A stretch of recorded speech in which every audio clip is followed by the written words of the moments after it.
ನನ್ನ ಉತ್ತರ ಕರ್ನಾಟಕ ಎಲ್ಲರಿಗೂ ಕೂಡ ಮಾತಾಡ್ಲಿಕ್ಕೆ ಅವಕಾಶ ಇದೆ. ಉತ್ತರ ಕರ್ನಾಟಕ ಇದೆ, ಸೋಮವಾರ ಇದೆ, ಮಂಗಳವಾರ ಇದೆ, ಬುಧವಾರ ಇದೆ, ಮಾತಾಡ್ಲಿಕ್ಕೆ ಕೊಡ್ತೇನೆ. ಸಮಾಧಾನ ಮತ್ತು ತಾಳ್ಮೆಯಿಂದ ಕೂತ್ಕೊಂಡ್ರೆ ಆಯ್ತು ಅಷ್ಟೇ. ಉತ್ತರ ಕರ್ನಾಟಕದ ಸಮಸ್ಯೆಗಳ ಬಗ್ಗೆ ಮಾತನಾಡಲು ಅವಕಾಶ ಕೊಟ್ಟಿದ್ದಕ್ಕಾಗಿ ತಮಗೆ ಧನ್ಯವಾದ ಹೇಳ್ತೀನಿ. ಉತ್ತರ ಕರ್ನಾಟಕದ ಅನೇಕ ಸಮಸ್ಯೆಗಳನ್ನು ಪರಿಹರಿಸಿರುವುದಕ್ಕೆ ಮಾನ್ಯ ಮುಖ್ಯಮಂತ್ರಿಗಳು ಹಾಗೂ ಉಪಮುಖ್ಯಮಂತ್ರಿಗಳು ಹಾಗೂ ಸಚಿವರಿಗೂ ಸಹಿತ ಧನ್ಯವಾದಗಳನ್ನು ಹೇಳ್ತೀನಿ. ಅನೇಕ ವರ್ಷಗಳಿಂದ ನೆನೆಗುದಿಗೆ ಬಿದ್ದಿರುವ ಆಲ್ಮಟ್ಟಿ ಮೂರನೇ ಹಂತದ ಭೂ ಸ್ವಾಧೀನ ಪ್ರಕ್ರಿಯೆಯಲ್ಲಿ ನೀರಾವರಿ ಜಮೀನಿಗೆ 40 ಲಕ್ಷ, ಖುಷ್ಕಿ ಜಮೀನಿಗೆ 30 ಲಕ್ಷ ಬೆಲೆ ನಿರ್ಧಾರ ಮಾಡಿದ್ದು ಇದೊಂದು ಐತಿಹಾಸಿಕ ದಾಖಲೆಯಾಗಿದೆ. ಆದರೆ ಹಿಂದಿನ BJP ಸರ್ಕಾರದಲ್ಲಿ ನಮ್ಮ ಜಿಲ್ಲೆಯವರೇ ನೀರಾವರಿ ಸಚಿವರಿದ್ದಾಗ ನೀರಾವರಿ ಭೂಮಿಗೆ 24 ಲಕ್ಷ, ಒಣಭೂಮಿಗೆ 20 ಲಕ್ಷ ನಿಗದಿಪಡಿಸಿದರು. ಈ ದುರ್ದೈವ ಏನೆಂದ್ರೆ ಅವರು ವಿರೋಧ ಪಕ್ಷದೊಳಗಿದ್ದಾಗ ಬಾಗಲಕೋಟೆ ಜಿಲ್ಲಾಧಿಕಾರಿಗಳ ಆವರಣದಲ್ಲಿ ಭಾಷಣದೊಳಗೆ ಏನು ಬೇಡಿಕೆ ಇಟ್ಟಿದ್ರು ಅಂದ್ರೆ ನೀರಾವರಿಗೆ 50 ಲಕ್ಷ ಕೊಡಬೇಕು, ಒಣಬೇಸಾಯಕ್ಕೆ 40 ಲಕ್ಷ ಬೇಕಂತ ಬೇಡದವರು ಕೈ ಒಳಗೆ ಅಧಿಕಾರ ಬಂದಾಗ BJP ಸರ್ಕಾರದೊಳಗೆ 24 ಲಕ್ಷ 20 ಲಕ್ಷ ಮಾಡಿ ಸಂತ್ರಸ್ತರಿಗೆ ದೊಡ್ಡ ಅನ್ಯಾಯ ಮಾಡಿ ಹೋದರು. ಆಮೇಲೆ 2 ಭಾಗ ಮಾಡಿದರು. ಜೆಟಿಪಾಲ್ ಸಾಹೇಬ್ ಒಂದು ನಿಮಿಷ. ಸನ್ಮಾನ್ಯ ಸಭಾಪತಿಗಳೇ, ಬಹುಶಃ ಬೆಲ್ಲದವ್ರು ಕೇಳಿಸ್ಕೋಬೇಕು ಅವ್ರು ಜೆ ಟಿ ಪಾಟ್ರಿ ಏನು ಹೇಳ್ತಾ ಇದ್ದಾರೆ ಅಂಥೇಳಿ. ಈಗ ನಮ್ಮ ಸರ್ಕಾರ ಸನ್ಮಾನ್ಯ ಮುಖ್ಯಮಂತ್ರಿಗಳಂತ ಸಿದ್ದರಾಮಯ್ಯನವರು, ಉಪಮುಖ್ಯಮಂತ್ರಿಗಳು ಮತ್ತು ನೀರಾವರಿ ಸಚಿವರಾದ DK ಶಿವಕುಮಾರ್ ಅವರು ಎಲ್ಲರೂ ನಾವು ಕೂಡಿ ಈ ಮುಳುಗಡೆ ಏನು 75,000 ಎಕರೆ ಕೃಷ್ಣಾ ಮೇಲ್ದಂಡೆ ಅಂತ 3ನೇ UKP ಸ್ಟೇಜ್ 3ರಲ್ಲಿ ಮುಳುಗಡೆ ಆಗ್ತದೆ. 40 ಲಕ್ಷ ಮತ್ತು 30 ಲಕ್ಷ ನಾವು ಇದು ಮಾಡ್ತಾ ಇದ್ದೀವಿ. ಹಿಂದೆ ಇವರು ಸರ್ಕಾರ ಆವಾಗ ಇದ್ದಾಗ ಇವರ ಜನನೇ ಅದನ್ನ ಹೆಸರು ಹೇಳಕ್ಕೆ ಬಯಸೋದಿಲ್ಲ. ಅದರ ಕೆಲವೊಬ್ಬರು ಸದಸ್ಯರು ಇಲ್ಲಿಲ್ಲ. ಇಲ್ಲಿ ಇವರು 50 ಲಕ್ಷ ಕೊಡಬೇಕು, 40 ಲಕ್ಷ ಕೊಡಬೇಕು ಅಂತೇಳಿ. ಈಗ ನಮ್ಮ ಅರವಿಂದ್ ಬೆಲ್ಲದವ್ರು ಹೇಳ್ತಾ ಇದ್ರು, ನಾನು ಕೇಳ್ತಾ ಇದ್ದೆ ಅದನ್ನು. ನಮ್ಮ ಸರ್ಕಾರದಾಗ ಗ್ಯಾಪ್ ಬಗ್ಗೆ ಮಾತನಾಡ್ತಾ ಇದ್ರು. ಹಿಂದಿನ ಸರ್ಕಾರದಾಗ ಬೆಲ್ಲದವರ ನಿಮಗೆ ನಿಮ್ಮ ಅಂದಿನ ಸಚಿವರು ನನ್ನ ಮತಕ್ಷೇತ್ರಕ್ಕೆ ಕಾರ್ಯಕ್ರಮ ಮಾಡಿದರು. ನಾನು ಅಲ್ಲೇ ಮುಖ್ಯಮಂತ್ರಿಗೆ ಮುಂದೆ ಹೋಗಿ ಹೇಳಿದ್ದೆ, ನಾನು ಬೊಮ್ಮಾಯಿಯವ್ರ ಮುಂದೆನೇ ಹೋಗಿ ಹೇಳಿದ್ದೆ, ಇವ್ರು ಏನು ಮಾಡಿದ್ರು, ನಿಮ್ಮವ್ರು ಏನು ಮಾಡಿದ್ರು ಗೊತ್ತಾ, ಅವ್ರಿಗೆ ರೈತರಿಗೆ ನ್ಯಾಯಯುತವಾಗಿ ಸಿಗ್ತದಲ್ಲ. ಫಾರ್ ಎಕ್ಸಾಂಪಲ್ 4 ಲಕ್ಷ ಇದೆ, ಆ 4 ಲಕ್ಷ ಇಂಟು 4 ಟೈಮ್ಸ್ 16 ಲಕ್ಷ ಆಗುತ್ತೆ. That is is right. ಅವಾಗ ನ್ಯಾಯಯುತವಾಗಿ ಬರಬೇಕು. ಅದನ್ನು ಇವರು ಸೀಜ್ ಮಾಡಿ ಅದಕ್ಕೆ ಕನ್ಸೆಂಟ್ ಅಂತೆ. ಕನ್ಸೆಂಟ್ ಅಂದರೆ ಏನಾಗ್ತದೆ ನಿಮ್ಗೆ ಗೊತ್ತಿದೆ. ಏನೋ ಅವ್ರಿಗೆ ರೈಟ್ಫುಲಿ ಸಿಗ್ತದೆ, ಅದ್ರ ಮೇಲೆ ನೀವು ಒಂದು 5 ಲಕ್ಷನೋ 10 ಲಕ್ಷ ಕೊಟ್ಟರೆ ಇಟ್ ಬಿಕಮ್ಸ್ ಕನ್ಸೆಂಟ್. ನಿಮ್ಮ ಅಂದಿನ ಮಂತ್ರಿಗಳು ಹೆಸರು ಹೇಳಕ್ಕೆ ಬಯಸೋದಿಲ್ಲ, ಮುಖ್ಯಮಂತ್ರಿಗಳಾಗಿದ್ದಂಥವರು ಬೊಮ್ಮಾಯಿಯವರು ಅದನ್ನು ಮಾಡಿ ಒಂದು ದೊಡ್ಡ ಫಂಕ್ಷನ್ ಮಾಡಿದರು, ದೊಡ್ಡ ಸಾಧನೆ ಮಾಡಿದ್ದೀವಿ ಅಂಥೇಳಿ. ನನ್ನ ಮತಕ್ಷೇತ್ರದಲ್ಲಿ ನಾನು ಹೋದೆ, ಅಲ್ಲಿ ನೀವು ಮಾಡಿದ್ದೇನು ಅಂಥೇಳಿ ನಾನು ನಮಗೆ ತೋರಿಸಿದೆ.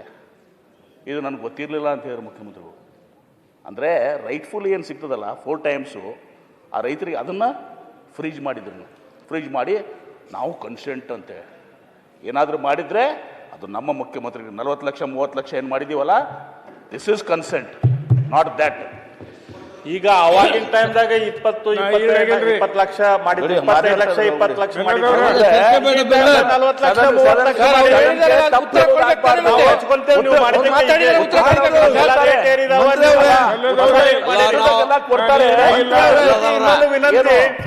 ನಮ್ಮ ಸರ್ಕಾರ ಮಲಗಿ ಇವತ್ತು ನಾವು ಇವತ್ತು ದಿವಸ ಮಾಡ್ತಾ ಇದ್ದೀವಿ.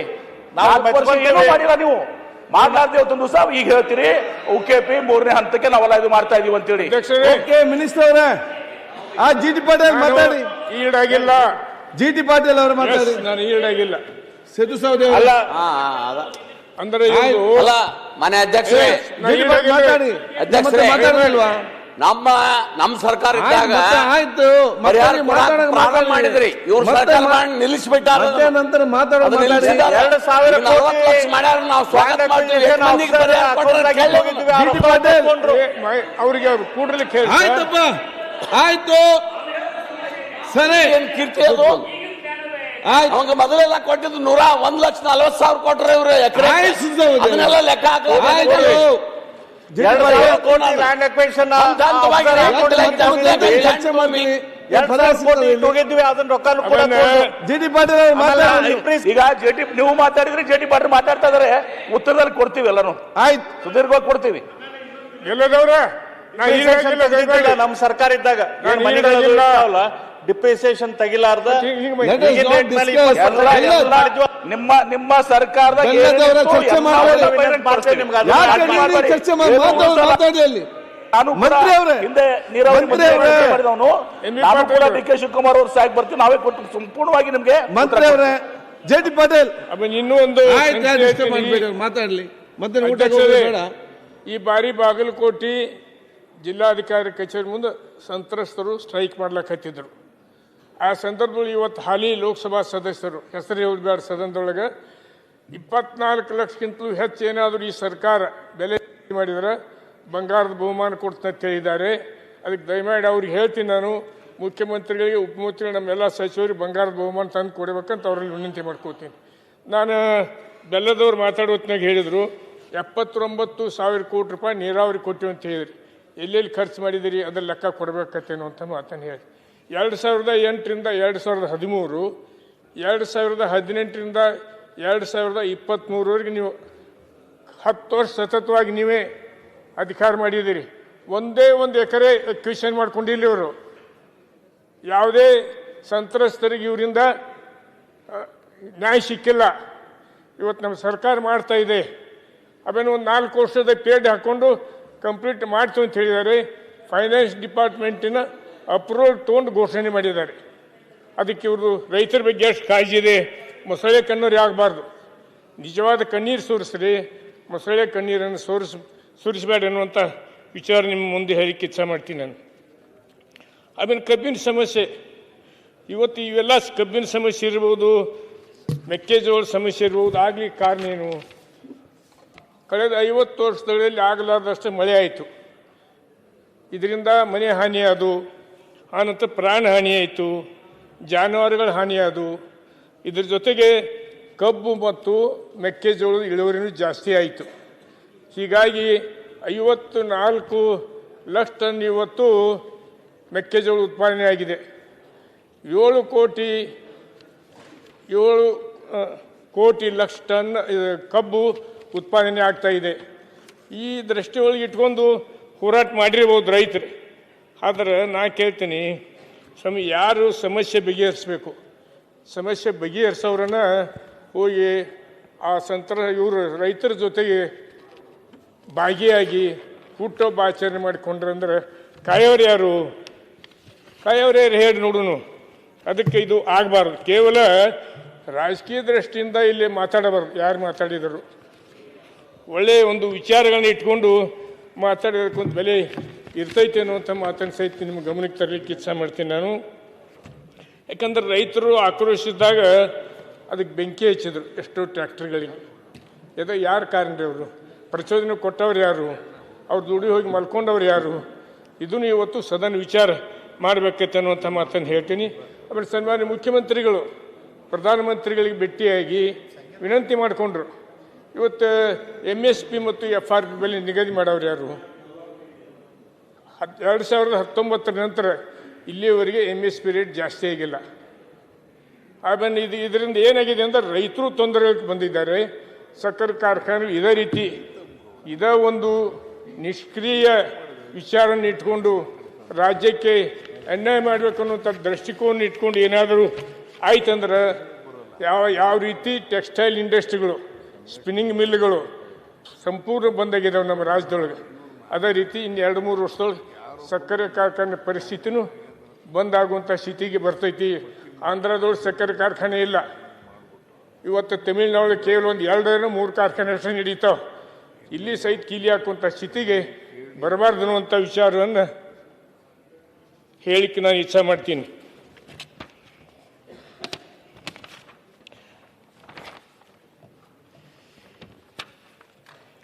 ಆಮೇಲೆ ಇದಕ್ಕೆ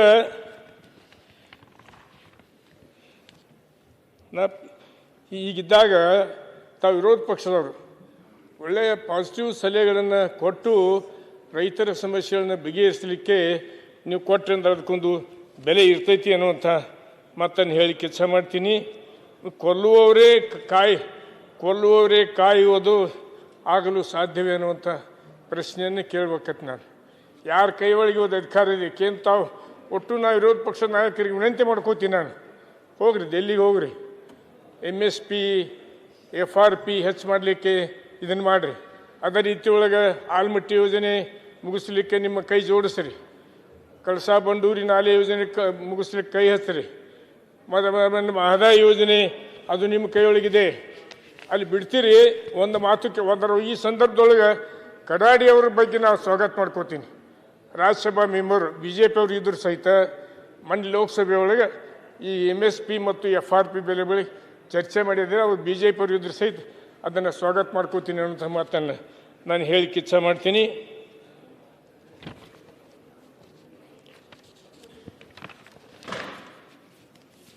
ಈ ಎಲ್ಲ ಹೋರಾಟ ಹಾನಿ ಮತ್ತೊಂದು ಸಕ್ಕರೆ ಕಾರ್ಖಾನೆಗಳು ಬಂದೋಗೋ ಸ್ಥಿತಿಗೆ ಬರೋದು, ರೈತರಿಗೆ ಹೆಚ್ಚು ಬೆಲೆ ಸಿಗಲಾರ ಯಾರ ಕಾರಣ ರೀ? ಯಾರ ಕಾರಣ ಹೇಳಿ ನೋಡೋಣ. FRP ಕಡಿಮೆ ನಿಗದಿಪಡಿಸಿದ ಕೇಂದ್ರ ಸರ್ಕಾರ ತಾನೇ, ಸಕ್ಕರೆ ಬೆಲೆ ಪರಿಷ್ಕರಣೆ ಮಾಡದ ಕೇಂದ್ರ ಸರ್ಕಾರ ತಾನೇ, ಸಕ್ಕರೆ ರಫ್ತನ್ನು ನಿರ್ಬಂಧಿಸಿರೋ ಮೋದಿ ಸರ್ಕಾರ ತಾನೇ, ಎಥನಾಲ್ ಬೆಲೆ ಕಡಿಮೆ ನಿಗದಿಪಡಿಸಿರೋ ಮೋದಿ ಸರ್ಕಾರ ತಾನೇ ಅನ್ನುವಂಥ ಪ್ರಶ್ನೆಯನ್ನು ನಾನು ವಿರೋಧ ಪಕ್ಷದವ್ರು ಕೇಳಬೇಕಾತಿ. ಯಾಕಿದೆ ನೋಡ್ರಿ, ಇವತ್ತು ಮೇಜಿದ್ದು ಯಾವ್ಯಾವ ರಾಜ್ಯಗಳಿಗೆ ಇಥನಾಲದ ಹಂಚಿಕೆ ಆಗಿದೆ.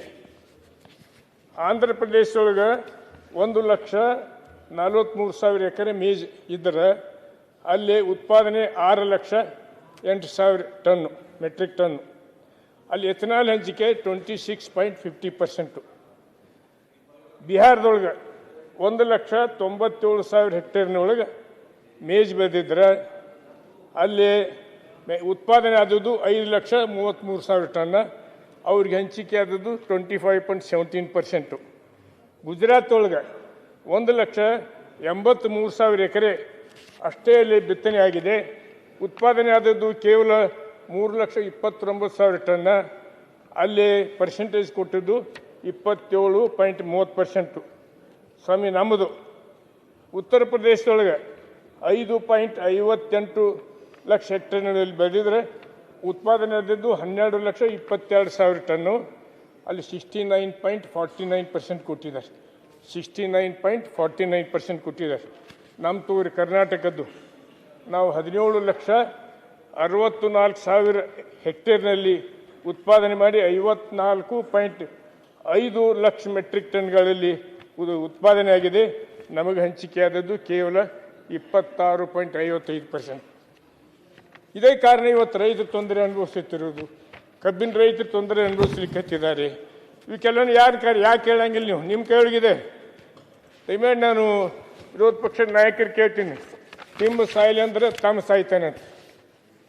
ಇವತ್ತು ನೋಡ್ರಿ, ನೀವು ಕೇವಲ ಕಾಂಗ್ರೆಸ್ ಪಕ್ಷದ ಸರ್ಕಾರ ವೀಕ್ ಮಾಡಬೇಕು, ಇದರ ಮೇಲೆ ಗೂಬಿ ಕುಂಡಿಸ್ಬೇಕು ಅನ್ನುವಂಥದ್ದು ನಿಮ್ಮ ಉದ್ದೇಶ ಇರಬಹುದು, ಇಲ್ಲ ಅನ್ನಂಗಿಲ್ಲ. ಆದರೆ ಇದರಿಂದ ರಾಜ್ಯಕ್ಕೆ ಏನು ಹಾನಿ ಆಕೈತಿ, ರಾಜ್ಯದ ರೈತರಿಗೆ ಏನು ಹಾನಿ ಆಕೈತಿ ಅನ್ನುವಂಥದ್ದನ್ನು ಅರ್ಥ ಮಾಡಿಕೊಂಡು ನೀವು ಕೆಲಸ ಮಾಡಬೇಕಾಗ್ತದೆ. ಕೇವಲ ಇಲ್ಲಿ ಬಂದು ಅದನ್ನು ಸದನದೊಳಗೆ ಟೀಕಾ ಮಾಡಿದ್ದಾರೆ, ಸದನದೊಳಗೆ 4 ಮಾತು ಹೆಚ್ಚು ಮಾತಾಡಿದರೆ ಸಮಸ್ಯೆ ಬಗೆಹರಿತಾವಂತ ತಿಳ್ಕೊಬೇಡ್ರಿ. ಅದಕ್ಕೆ ಇನ್ನೊಂದು 5 ಗ್ಯಾರಂಟಿಗಳಿಗೆ ನಮ್ಮ ಸರ್ಕಾರ 2.5 ವರ್ಷದೊಳಗೆ 1,08,000 ಕೋಟಿ ರೂಪಾಯಿಗಳನ್ನ ಕೊಟ್ಟಿದೆ. ಅದನ್ನು ಅಭಿವೃದ್ಧಿ ಕೆಲಸಕ್ಕೂ ಹಂತವಾಗಿ ಎಲ್ಲ ಕ್ಷೇತ್ರದೊಳಗೆ ಹಣ ಬಿಡುಗಡೆ ಹಾಕಿದೆ. ಅಭಿವೃದ್ಧಿ ಕೆಲಸ ನಡೀತಾ ಇದ್ದಾವೆ.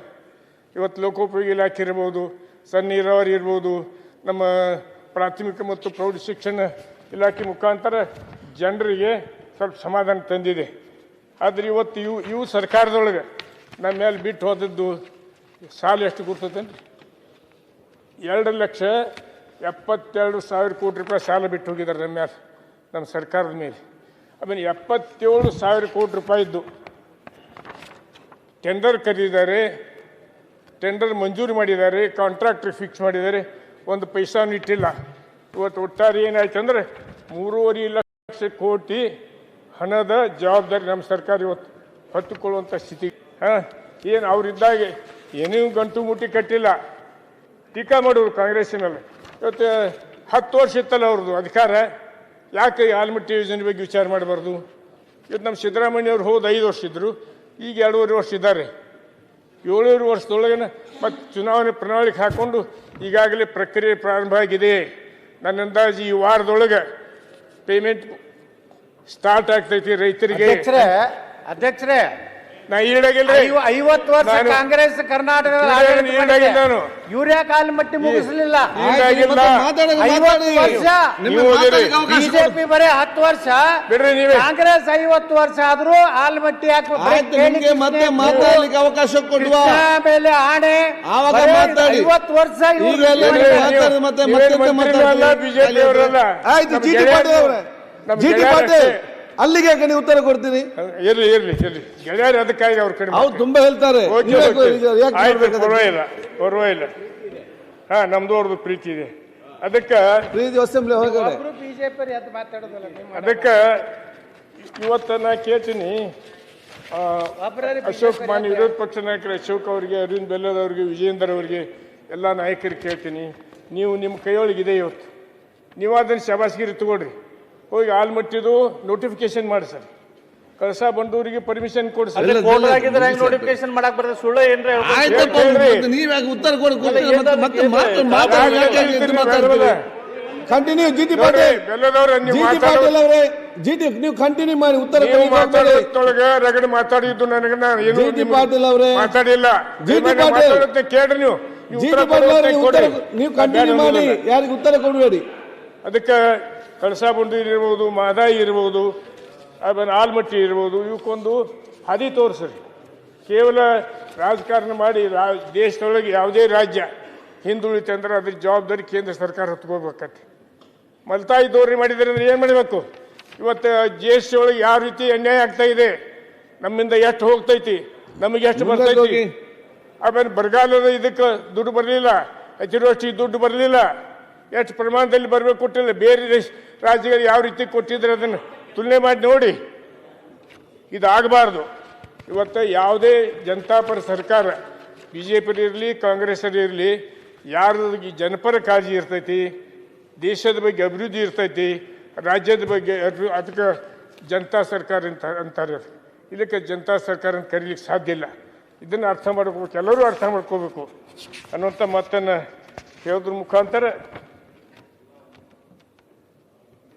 ಆಮೇಲೆ ನಾನು ಇದಕ್ಕಿಂತ ಹೆಚ್ಚು ಈ ವಿಷಯಗಳ ಮೇಲೆ ಮಾತಾಡಕ್ಕೆ ಹೋಗೋದಿಲ್ಲ. ನಮ್ಮ ಜಿಲ್ಲೆ ಕೆಲವು ಸಮಸ್ಯೆಗಳನ್ನು ಸಹಿತ ಈ ಸಂದರ್ಭದೊಳಗೆ ಮಂಡನೆ ಮಾಡಲಿಕ್ಕೆ ಇಚ್ಛೆ ಮಾಡ್ತೀನಿ. ಅದನ್ನು ಇದನ್ನು ಹೇಳಿದ್ರು ಅವರು, ಈ ವಾರದೊಳಗೆ ನನ್ನ ಅಂದಾಜು ಈ ಏನು ಕನ್ಸೆಂಟ್ ಅವಾರ್ಡ್ ಇದೆ ಪೇಮೆಂಟ್ ಸ್ಟಾರ್ಟ್ ಆಗತ್ತೆ. ನನಗೆ ತಿಳಿದ ಮಟ್ಟಿಗೆ ಅಧಿಕಾರಿಗಳ ಜೊತೆಗೆ ಏನು ಚರ್ಚೆ ಮಾಡಿದ್ದೀನಿ, ಸಾಂಕೇತಿಕವಾಗಿ ಪ್ರಾರಂಭ ಆಗ್ತೈತೆ ಅನ್ನುವಂಥ ಮಾತನ್ನು ಹೇಳ್ತೀನಿ. ಆಮೇಲೆ ಬಾಗಲಕೋಟೆ ಹಾಗೂ ಬಿಜಾಪುರ ಜಿಲ್ಲೆಗಳಲ್ಲಿ ಪ್ರವಾಸೋದ್ಯಮಕ್ಕೆ ವಿಪುಲವಾದಂಥ ಅವಕಾಶ ಇದೆ. ಅದನ್ನು ಮಾಡಿದರೆ ರಾಜ್ಯದ ವರಮಾನ ಜಾಸ್ತಿ ಆಕತ್ತೆ. ಇದನ್ನು ಅರ್ಥ ಮಾಡಿಕೊಂಡು ನಮ್ಮ ಸರ್ಕಾರ ಕೆಲಸ ಮಾಡಬೇಕು ಅನ್ನುವಂಥ ವಿನಂತಿ ಮಾಡ್ಕೋತೀನಿ. ಆಮೇಲೆ ನಮ್ಮ ಜಿಲ್ಲೆಯೊಳಗೆ ನಮಗೆ ಬಾಗಲಕೋಟೆಗೆ ಕೇವಲ 6.5 TMC ವಾಟರ್ ಅಲೋಕೇಶನ್ ಇದೆ. 6.5 TMC ವಾಟರ್ ಅಲೋಕೇಶನ್ ಇದೆ. ಹೆಚ್ಚು ಮುಳುಗಡೆ ಆಗುವಂಥ ಕ್ಷೇತ್ರ ಬಾಗಲಕೋಟೆ ಜಿಲ್ಲೆ. ಅದರೊಳಗೆ ನನ್ನ ಕ್ಷೇತ್ರ 80 ಹಳ್ಳಿಗಳು ಮುಳುಗ್ತಾವೆ ಅಧ್ಯಕ್ಷರೇ. 80 ಹಳ್ಳಿಗಳು ಸಂಪೂರ್ಣವಾಗಿ ಮುಳುಗಡೆಯಾಗಿ ಹೋಗ್ತಾವೆ. ಅದಕ್ಕೆ ಬಾಕಿ ಉಳಿದಂಥ ಜಮೀನುಗಳಿಗೆ ನೀರಾವರಿ ಮಾಡಿಕೊಡ್ಬೇಕಂತ ನಿಮ್ಮ ಮುಖಾಂತರ ಮುಖ್ಯಮಂತ್ರಿಗಳಿಗೆ ಮತ್ತು ಉಪಮುಖ್ಯಮಂತ್ರಿಗಳಿಗೆ ವಿನಂತಿ ಮಾಡ್ಕೋತೀನಿ. ಮತ್ತು SCP STP ಯೋಜನೆಯಲ್ಲಿ ಯಾವುದೇ ಒಂದು ಕುಟುಂಬ ಆರ್ಥಿಕ ಚೈತನ್ಯ ಹೊಂದಬೇಕಾದ್ರೆ ಅದು ಕೃಷಿಯಲ್ಲಿ ಉತ್ತಮವಾದಂಥ ಬೆಳೆಗಳು ಬಂದಾಗ ಮಾತ್ರ. ಎಜುಕೇಷನು ಇಂಪ್ರೂವ್ಮೆಂಟ್ ಆಗ್ತೈತಿ, ಆರ್ಥಿಕ ಚೈತನ್ಯ ಬರ್ತದೆ. ಅದಕ್ಕೆ ವೈಯಕ್ತಿಕ ಬೋರ್ವೆಲ್ಗಳನ್ನ ಹೆಚ್ಚು ಕೊಡಬೇಕಂತ ಹೇಳ್ಕೊಂಡು ನಾನು ಒತ್ತಾಯ ಮಾಡ್ತೀನಿ. ಅದನ್ನು ಬಿಳಗಿ ತಾಲೂಕಿನ ಹತ್ತಿರ ಒಂದು ಅನುವಾಡಿ ಸೇತುವೆ ಬಗ್ಗೆ ಪ್ರಸ್ತಾವನೆ ಮಾಡಿದ್ದೀನಿ ನಾನು. ಈ ಅನುವಾಡಿ ಸೇತುವೆಯನ್ನು ಮಾಡಲಾರ್ದು ಹೋದರೆ ಅಂತರ್ರಾಜ್ಯ ಮತ್ತು ಅಂತರ್ಜಿಲ್ಲೆ ಸ್ಥಳೀಯರು 14 ಕಿಲೋಮೀಟರ್ ರೌಂಡ್ ಹೋಗ್ಬೇಕತ್ತು ನಾವು, 14 ಕಿಲೋಮೀಟರ್. ಅದಕ್ಕೆ ನಾನು ಸನ್ಮಾನ್ಯ ಲೋಕೋಪಯೋಗಿ ಸಚಿವರಿಗೆ, ಸನ್ಮಾನ್ಯ ಉಪಮುಖ್ಯಮಂತ್ರಿಗಳಿಗೆ, ಮುಖ್ಯಮಂತ್ರಿಗಳಿಗೆ ವಿನಂತಿ ಮಾಡಬೇಕು, ಅದೊಂದು ಮಾಡಬೇಕು ಅನ್ನುವಂಥ ಒತ್ತಾಯ ನಾನು ಮಾಡೋದ್ರ ಜೊತೆಗೆ ನಮ್ಮಲ್ಲಿ ಪಟ್ಟಣ ಪಂಚಾಯತಿ ಮೇಲ್ದರ್ಜೆಗೇರಿಸೋದು, ಗ್ರಾಮ ಪಂಚಾಯತಿ ಮೇಲ್ದರ್ಜೆಗೇರಿಸೋದು ಅನ್ನೋಂಥ ಬೇಡಿಕೆಯನ್ನು ಇಟ್ಟಿದ್ದೀನಿ. ಕಲಾದಿಗೆ ಪ್ರಾಥಮಿಕ ಆರೋಗ್ಯ ಕೇಂದ್ರ ಇದು ಬ್ರಿಟಿಷರ ಕಾಲದಲ್ಲಿ ಜಿಲ್ಲಾ ಕೇಂದ್ರ ಆಗಿತ್ತು. ಸುತ್ತಮುತ್ತ 40 ಹಳ್ಳಿ ಒಳಗೆ ಅದೊಂದೇ ಪ್ರಾಥಮಿಕ ಆರೋಗ್ಯ ಕೇಂದ್ರ ಇದೆ. ಅದನ್ನು ಮೇಲ್ದರ್ಜೆ ಏರಿಸಬೇಕು ಅಂತ ಒತ್ತಾಯ ಮಾಡ್ತೀನಿ.